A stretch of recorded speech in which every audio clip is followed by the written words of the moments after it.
نہیں، میرے خیال سے آج تو خدا کا شکر ہے کہ سیکیورٹی جو ہے وہ بالکل ٹھیک رہی اور کوئی ایسا ناگہانی واقعہ نہیں پیش آیا جس کے خوف بھی تھا، جس کی بات بھی کی جا رہی تھی موبائل فون کو بند کرنا، اور ماضی میں ایسا ہوتا آیا ہے، آپ کے علم میں ہے کہ پہلے یہ 12 ربیع الاول کا جو دن ہے جس کے اوپر جو ہم سیلیبریٹ کرتے ہیں اپنے مذہبی تہوار کو، وہ بھی انڈر تھریٹ رہا ہے۔ دیکھیے، انتہا پسندی کا یہ عالم رہا ہے کہ مسلمانوں کو ہی اپنے نبی پاک جو ہیں آخر الزماں، ان کی پیدائش اور ان کے وصال کو سیلیبریٹ کرنے کی اجازت نہیں ہے، یا وہ اس کو سمجھ جاتا ہے کہ لوگ طرح طرح کی اس کے بارے میں باتیں بھی کرتے ہیں، مطلب ایک مخصوص ٹولہ بالعموم مسلمان جو ہیں وہ اس دن کو بڑی عقیدت سے نہ صرف پاکستان، دنیا بھر میں مناتے ہیں۔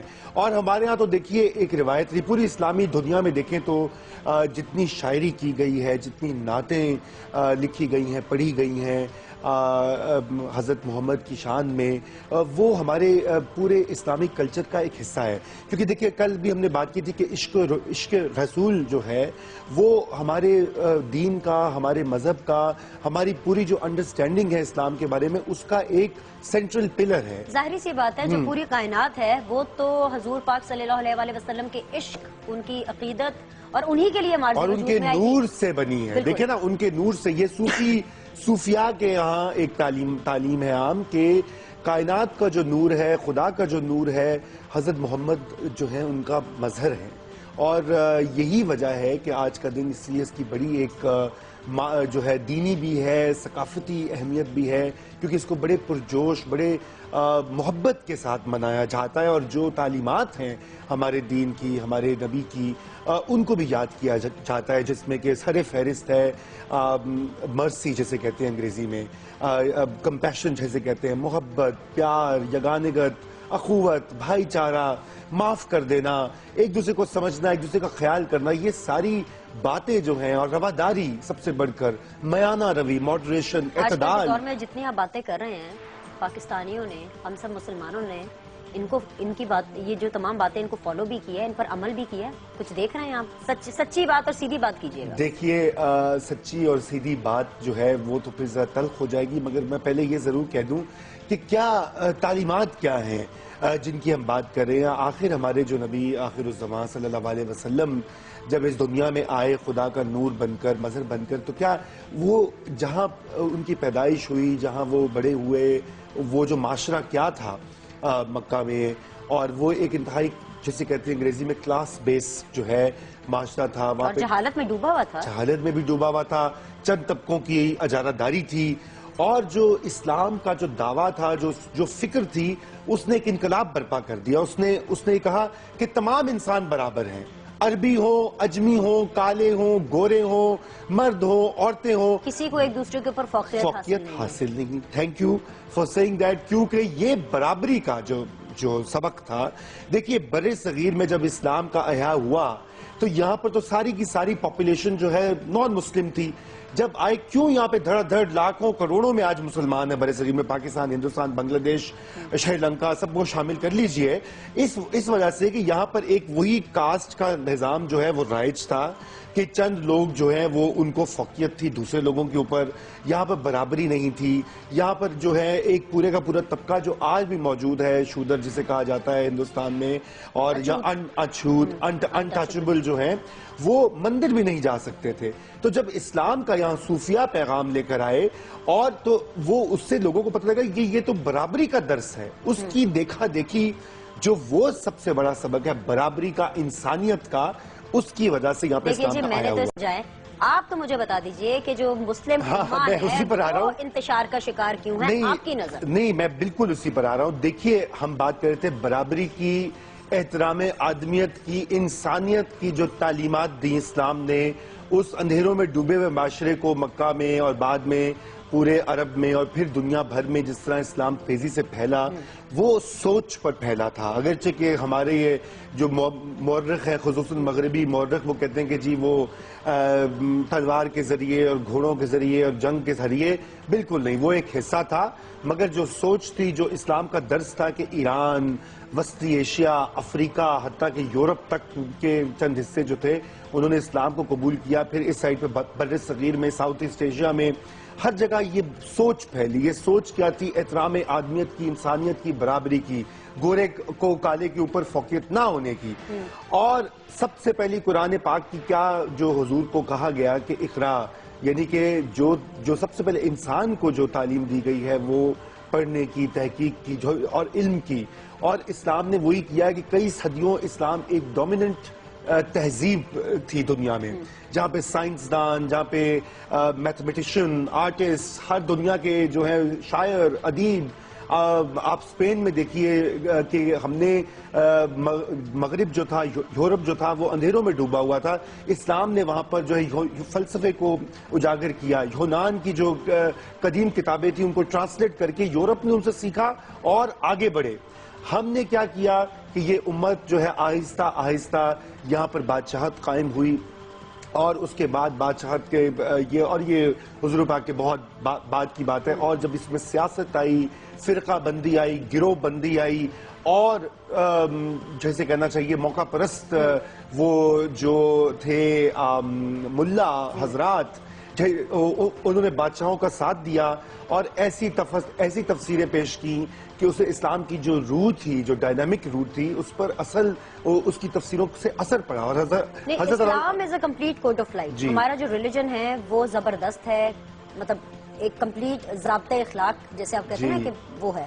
اس کے باوجود تھوڑا سا تلخ ضرور لگے گا، شاید لوگ ناراض ہوں، لیکن اس کے باوجود جو ہے جو مسلم قوم ہے، جو مسلمان ہے پوری دنیا میں آپ دیکھیں، ہاں وہ اتنے پیچھے کیوں ہیں؟ دیکھیے پیچھے تو میں نے آپ کو پہلے ہمارے ریلیجن کی بہت سی چیزیں دوسری سوسائٹیز نے ایکسپٹ کی، دوسرے ریلیجنز نے کافی حد تک ایکسپٹ کی، لیکن ہم اس کو پوری طرح سے ایکسپٹ کرنے میں ناکام کیوں؟ نہیں دیکھیے، کیونکہ اس کی وجہ کہ جب علم و دانش کا ساتھ چھوڑ دیا جائے، جب تحقیق، فلسفے، ریسرچ، سائنس سے آپ پہلو تہی کریں گے تو پھر یہ ہوگا.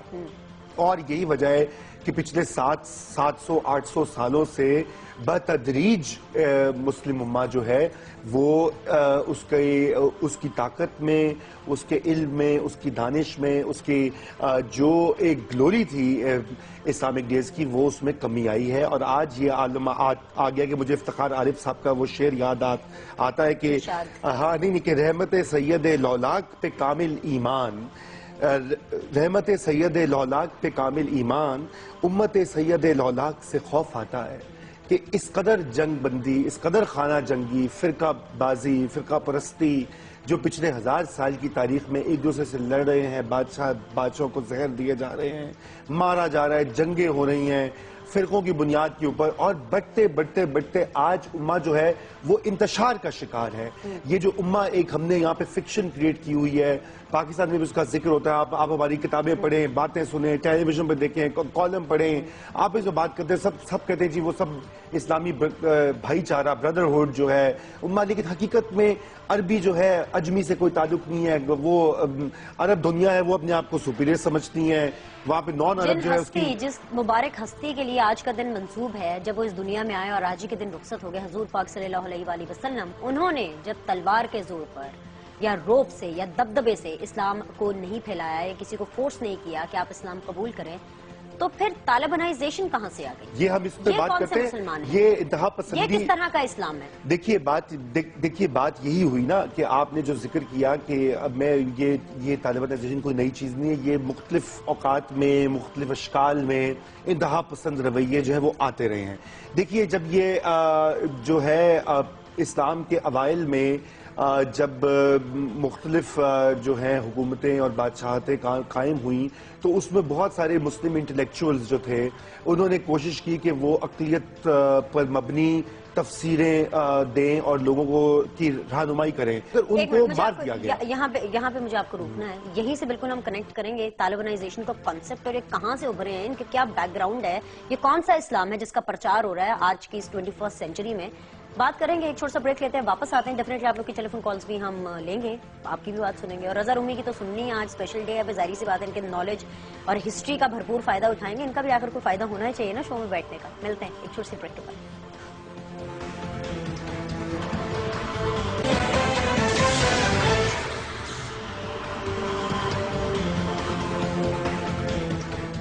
چلیے جناب ایک دفعہ پھر سے آپ کو بریک کے بعد خوش آمدید کہتے ہیں. رضا رومی ہمیں کچھ ایجوکیٹ کر رہے تھے, بالکل ان کی طرف واپس بڑھتے ہیں, پھر ڈیفینیٹلی آپ لوگوں سے بھی کنیکشن کرنا ہے. جی رضا صاحب, تو بہرحال آپ بات امت محمدی کی کر رہی تھیں اور ہماری جو امہ ہے, تو میں وہ یہ کہہ رہا ہوں کہ یہ ہم نے اس کے اوپر بڑی جو ہے نا فلسفیانہ لیول کے اوپر تو بڑی ہم باتیں کرتے ہیں کہ جی دیکھیے امہ اسلامک ورلڈ ایک ہو جائے, مگر آپس میں اتنی ڈویژنز ہیں. دیکھیں ایک طرف تو وہ بٹی ہوئی ہے رنگ و نسل کے اوپر, عربی اور عجمی کا جو فرق ہے وہ آج بھی ہے کہ عرب جو ہیں وہ آپ نے دیکھا ان کے پاس اب تیل بھی ہے اور ایک طرح سے طاقت بھی ہے, اور دوسری طرف بہت سارے مسلمان جو ہیں وہ نان عرب جو ہیں ہمارے جیسے یا اور ملکوں میں بسنے والے, ان سے جو پرانا ایک سلسلہ آ رہا ہے.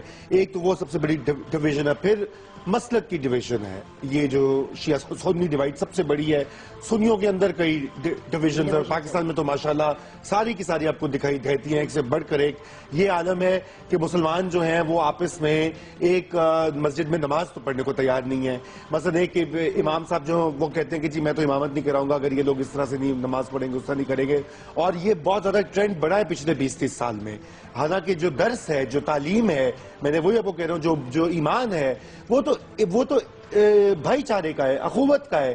تو یہ ڈویژنز کہاں سے آ رہی ہیں؟ یہ ڈویژنز آ رہی ہیں بیسکلی کہ اجارہ داری جو ہے نا ایک پورے کا پورا جو انسٹیٹیوشن ہے کلرجی کا, یا یوں کہیے کہ جو لوگ سمجھتے ہیں کہ وہ دین کی تعلیمات کو وہ سب سے بہتر سمجھتے ہیں اور نہیں سمجھ سکتے, یہ ان کی ایک منوپلی کا بھی حصہ ہے. ہر کسی نے اپنی اپنی منوپلی, اپنی جو ہے نا ایک بادشاہت, ایک پلانٹ جزیرہ قائم کر رکھا ہے, اور وہ بڑھتے جا رہے ہیں, نمبروں میں ہوتے جا رہے ہیں. اور پھر یہ جو انتہا پسند رویوں کی آپ نے بات کی ہے, دیکھیے نا یہ تو سب سے بڑی جو ہے افسوسناک بات. ابھی بریک میں کہہ رہی تھی کہ پاکستان کے حوالے سے کہ پاکستان کا تو جو فاؤنڈیشن ہے, اس کی جو بنیاد ہے وہ تو اسی لیے تھی کہ بھئی ہندوستان کے مسلمانوں کے لیے ایک محفوظ اور اچھی جگہ جہاں پہ ان کو اپرچونٹیز ملیں, ان کی خوشحالی ہو, ترقی ہو, ریلیجن کو وہ ایک فری طریقے سے جو ہے وہ پریکٹس کر سکے. اسلامک ریپبلک آف پاکستان اس کے بیسک مقصد تو یہ بیسک مقصد یہ تھا.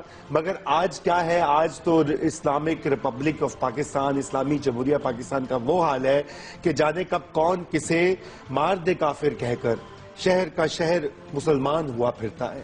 تو اب کیا ہے کہ جی وہ لوگ لگے ہوئے ہیں, بندوقیں تانی ہوئی ہیں. اسے آپ نے طالبان کا ذکر کیا, وہ نہیں ہے, پورے کا پورا ایک پورے یوں سمجھے درجنوں کے قریب گروپس ہیں. ایسا نہیں لگتا کہ ہماری قوم میں, ہمارے مسلمانوں میں اور اس سائٹ کے مسلمانوں میں کچھ زیادہ ہی ججمنٹل ہو گئے ہیں, بہت زیادہ؟ نہیں ججمنٹل بالکل, دیکھیے ججمنٹل نہیں, مطلب وہ ایک نظریہ ہے.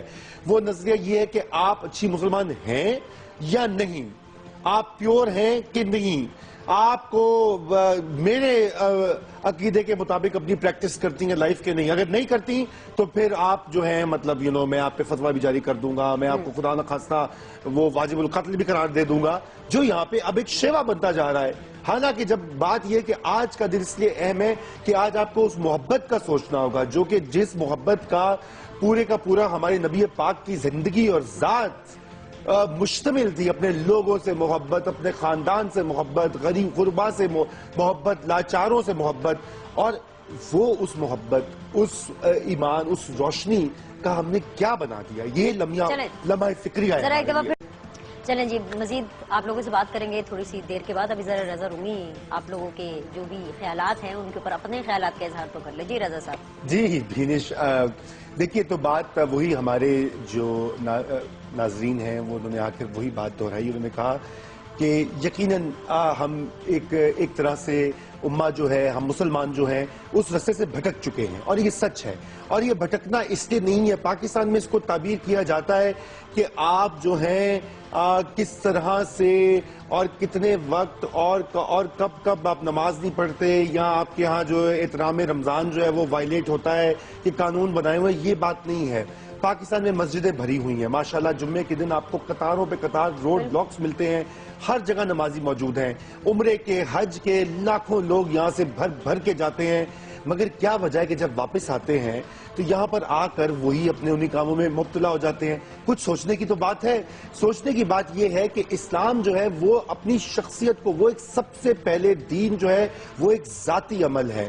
وہ اپنی شخصیت کو, اپنے کردار کی صفائی, اس کو بلند کرنے کے لیے, بہتر کرنے کے لیے تزکیہ نفس کا ایک ذریعہ ہے. مگر یہاں پر اس کو ایک پبلک لائف کا ایک وہ انسٹرومنٹ بنا دیا گیا ہے، یعنی کہ ہر حکمران، سیاستدان، فوجی Religion of convenience وہ بن جی گیا ہے۔ وہ کہتے ہیں جی نعرہ لگاتے ہیں، یہ سیاسی نعرہ بن چکا ہے، یہ ذاتی اپنے ایمان کامل کو اپنے آپ کو ٹھیک کر ذریعہ نہیں رہا۔ چلیں نہیں، جاری یہ تھی کہ آپ سے ہم یہی بات کر رہے تھے کہ امت کا کیا حشر ہو گیا کہ مذہب جو ایک ذاتی عمل ہے، ایک ذاتی نظریہ ہے، اس کو کس طرح سے یہاں پر مس یوز کیا جاتا ہے اقتدار کے لیے، طاقت کے لیے، دولت کے لیے، اپنی وہ کیا اسے بولتے ہیں اجارہ داری کے لیے، پھنے خانی کے لیے، یہاں نہیں دنیا بھر میں۔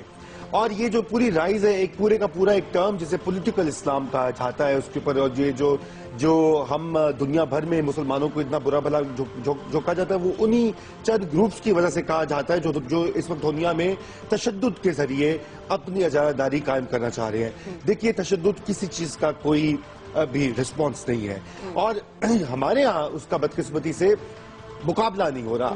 اس کے ہمارے ہاں معاشرے میں اتنا ہجان مبتلا ہے، اتنے غلط نظریات اب آ چکے ہیں کہ لوگ جو ہے بعض اوقات دہشت گردوں کو بھی معاف کرنے کو تیار ہوتے ہیں، ٹالرنٹ ہوتے ہیں ان کے لیے کہ جی دیکھو نہیں نا، اب بالآخر تو وہ مذہبی لوگ ہیں، بالآخر تو مذہب کی بات کر رہے ہیں۔ بھئی ایسی بات نہیں ہے، وہ تو اپنی طاقت کے لیے بات کر رہے ہیں، تو سیاست کی بات کر رہے ہیں جو کہ یہاں پہ ہر حکمران نے کیا پاکستان میں۔ دیکھیے اسی لیے آج کا دن اس لیے اہم ہے کہ ہمیں واپس لوٹنا ہوگا اپنے نفس کی طرف، اپنی شخصیت کی طرف، اپنے اندر کی طرف، اپنے باطن کی طرف، کہ اصل میں خدا نے یہ پیغام کیوں دیا۔ یہ خدا نے اس لیے پیغام دیا کہ انسان جو ہے بہتر انسان بن سکے، کہ وہ یہ ہے کہ آدمی کو بھی میسر نہیں انسان ہونا، تو انسان ہونے کا ایک درس تھا، ایک ذریعہ تھا، اور یہ ایک پرسنل چیز ہے۔ اس کو آپ پبلک میں لے جا کر اور پاکستان میں اس کو ریاست ایک اپنا آلہ بنا کر طاقت کے لیے، تو وہ اس کا ہم نے نتائج اب دیکھ لیے ہیں۔ اور یہی وجہ ہے کہ بہترین مسلمانوں کی وہ ریاست ہوتی ہے کہ وہ جو تمام مسلمانوں اور غیر مسلمانوں کے ساتھ یکساں سلوک کرے، جیسا کہ ہماری ریاست کو کیا کرنا چاہیے جیسے کہ آئیڈیل مسلم ریاست ہونے کے لیے، آئیڈیل فتوے لگانے کے علاوہ؟ نہیں فتوے تو چھوڑ دیجئے نا، آئیڈیل مسلم ریاست وہ ہے جو کہ مدینہ میں صلح حدیبیہ کے بعد حضرت محمد صلی اللہ علیہ وسلم نے قائم کی تھی، جہاں پر مسلمانوں غیر مسلمانوں کا باقاعدہ ایک پیکٹ ہوا تھا کہ سب مل جل کر ہارمنی کے ساتھ رہیں گے، کوئی ایک دوسرے کے اوپر تلواریں نہیں نکال کے مارے گا ایک دوسرے یہاں پہ کو۔ تو سب کچھ الٹا ہی ہو رہا ہے۔ یہاں پہ تو مسلمان کو مار رہے ہیں، یہاں نہیں، ہر جگہ ایسے ہو رہا ہے۔ تو وہی نا کہ میں دشمنوں کے کسی وار سے نہیں ڈرتا، مجھے تو اپنے ہی یاروں سے خوف آتا ہے۔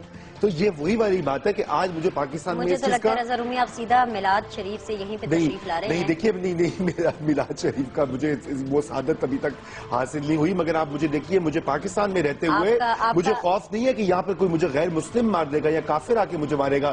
مجھے یہ خطرہ ہے کہ میرا اپنا ہی مسلمان بھائی یا بہن ان سب ایکسٹریم کیسز۔ اس کے اوپر بات کرتے ہیں اس کے اوپر۔ جی رضا صاحب جی تو میں ناصر نیازی صاحب کو ہاں نیازی صاحب کی بات جو آپ ہی کی بات سے لنکڈ ہے کہ کیسی ریاست ہوگی۔ دیکھیے یہ ریاست جو ہے، اور دراصل اگر آپ نوٹ کیجئے تو خلافت عثمانیہ جو تھی، آٹومن امپائر جو تھی، وہاں پر یہودی جو تھے وہ کتنے آرام سے رہتے تھے۔ یورپ نے ان کو نکالا، ان کے ساتھ مظالم کیے، اور وہ سب کے سب ترکی میں آج بھی موجود ہیں۔ آج بھی وہاں پر یہودی جو ہیں اپنی عبادت گاہ میں جاتے ہیں، مسیحی لوگ بھی وہیں رہتے ہیں، مسلمان بھی وہیں رہتے ہیں۔ یہ ہے آئیڈیل اسلامک ریاست کہ جہاں پر کوئی مار پیٹ اور تشدد اور اس طرح کا خوف کا عالم نہ کریٹ کیا جائے، جیسے کہ ہمارے ہاں ہوتا جا رہا ہے بدقسمتی سے۔ اور جو نیازی صاحب نے کہا، انہوں نے بالکل صحیح بات کی۔ دیکھیے اسلام کی بنیاد کیا ہے؟ اسلام کی بنیاد ہے عدل۔ جیسے میں نے آپ کو کہا مساوات کا ایک درس تھا، برابری کا، عدل اور انصاف، اور ایک میزان یعنی کہ اعتدال، ماڈریشن، یعنی یہ جو انتہا پسندی ہے ہماری سوچ کی، ہمارے نظریات کی، جو یہاں پر پاکستان میں سکہ رائج الوقت ہے، وہ اسلام کی میانہ روی کے عین مخالف ہے، اور وہ اس کو انڈرمائن کرتی ہے، کیونکہ اسلام میں آپ انتہا پسند ہو ہی نہیں سکتے، آپ کو صلح جو ہونا پڑتا ہے، کیونکہ یہ آپ کے نبی کی تعلیم ہے، یہ آپ کے خدا کا درس ہے، جو کہ اگر آپ قرآن شریف میں بھی دیکھیں تو بار بار ایک دوسرے سے اچھے سلوک کا ذکر کیا گیا ہے۔ اور پھر آپ اس کو عدل کے کانسیپٹ کو لے جائیے تو معاشی عدل کہ برابری، یہاں پر امیر اور غریب، اوپر نیچے، گورے کالے، عربی اجمی کی اونچ نیچ ختم ہونی چاہیے. یہاں پر جو غریب ہیں ان کو ان کا حق ملنا چاہیے. ری ڈسٹریبیوشن آف ویلتھ ہونی چاہیے. الٹا ہمارے ہاں کیا ہوتا ہے؟ الٹا ہمارے ہاں انٹرپریٹیشن کر کے ایک لینڈ ریفارم ہوتا ہے 70s میں کہ زمینیں جو ہے بانٹ دی جاتی ہیں اور وہ مذہب کے نام پر ہی کورٹس جو ہیں وہ کہتی ہیں کہ جی اس کو کینسل کر دو. تو یہ جو ملا ازم کا کلچر پاکستان میں اس وقت فروغ پا گیا ہے، میں ہی سمجھتا ہوں کہ اس کی تو گنجائش نہیں تھی. کلرجی ایک ایسا انسٹیٹیوشن تھا جس کی کہ اسلام نے کوئی واضح خاکہ نہیں دیا. یہ تو پتہ نہیں خود سے بخود بن گیا پاور ڈائنامکس میں. اور ہم سب مسلمان ہیں، ہم سب کو اپنے دین کو سمجھنے پریکٹس کرنے کا حق ہے. یہ خدا نے ہمیں دیا ہے اور میں سمجھتا ہوں کہ تمام مسلمانوں کو سوچ فکر کرنی چاہیے اور اپنی عقل کا استعمال کرنا چاہیے، کیونکہ خدا نے ان کو اشرف المخلوقات بنایا ہے. اور اس لیے ہم پر یہ لازم ہے کہ اپنی دانش کو استعمال کریں، اپنی عقل کو استعمال کریں اور نہ صرف لکیر کے فقیر بن جو کر. اسلام کی جو رانگ انٹرپریٹیشن ہے جی. اور یہ جو تھوپنے کا جو ایک کانسیپٹ ہے جی. یا جو ایک پروسیس ہے جو یہ چل نکلا ہے، جی. اس سے واپسی کیسے ہوگی؟ اس سے واپسی تب ہوگی کہ جب آپ اور میں بھی اپنے دین کو صحیح طرح سمجھیں گے، پڑھیں گے، ہم مطالعہ کریں گے اور ہم جو ہے ہر چیز کے لیے ڈیپینڈنٹ نہیں ہوں گے کہ بس جی نکاح ہونا ہے تو فلانا ہونا ہے، مسجد کے ملا کے پاس ہٹ جاؤ. تو ہم سب جو ہیں ہم امت کا حصہ ہیں. ہم سب جو مسلمان جہاں پیدا ہوئے ہیں، جو پریکٹس کرتے ہیں، ایمان لائے ہیں، ہمیں خدا نے اس چیز کی گفٹ دیا ہے کہ ہم اس کو اپنی دانش کو استعمال کریں. اور میں سمجھتا ہوں کہ یہ دین جو ہے یہ ایک پرسنل میٹر ہے. ہمیں سب سے پہلے اپنی ذات، اپنی کیریکٹر پہ توجہ دینی چاہیے اور بعد میں فکر کرنی چاہیے کہ جی یہ نظام قائم کرو، تھوپو اس کے اوپر، اس کو جو ہے صحیح مسلم قرار دو، اس کو کم مسلم قرار دو. اور یہی میرے خیال سے آج کے لیے سب سے اہم میسج ہے: رواداری، امن، صلح، کمپیشن، جو کہ ہمارے نبی